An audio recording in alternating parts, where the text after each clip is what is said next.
আমি ছোটোবেলা থেকেই ব্রাজিল টিমকে সাপোর্ট করি, তবে আনফর্চুনেটলি আমার একে তো সিনেমা রিলিজ ছিল, এরপর আমার কিছু পারিবারিক জটিলতা গিয়েছে এর মধ্যে, যার কারণে আমার আসলে একেবারেই সময় হয়নি কোনো খেলা ঠিকমতো দেখবার।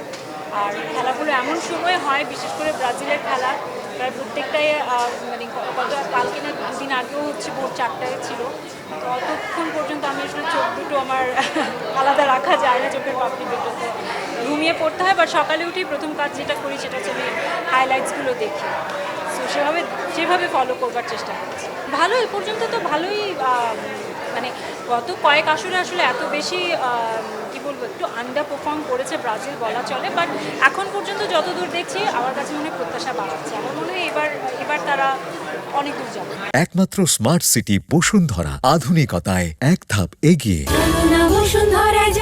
I was very excited and thrill যে নেইমার, আমার একটা সংশয় ছিল তার ইনজুরির কারণে সে আদৌ ওয়ার্ল্ড কাপে খেলবে কিনা, বাট সে খেলেছে এবং আশা করি সামনেও খেলবে। He is always a treat to watch on the field.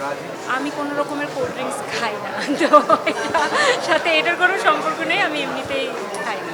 I take it very lightly. শুনেন, এই যে মজার ছলে খাপানো, এই যে প্রত্যেকবার বিশ্বকাপ আসে ব্রাজিল আর্জেন্টিনার, যে আমরা যখনই কোনো আড্ডা হয়, রিসেন্ট আমি একটা দাওয়াতে গিয়েছিলাম, তো সেখানেও এরকম কে ব্রাজিল কে আর্জেন্টিনা একজন আর্জেন্টিনা খাপানো, এটাই তো আসলে ওয়ার্ল্ড কাপের আসল আমেজটা, আসল মজাটা। আমরা তো 4 বছর ধরে এই জিনিসটারই অপেক্ষা করি। আমি এনজয় করি, আমি মোটেও মাইন্ড করি।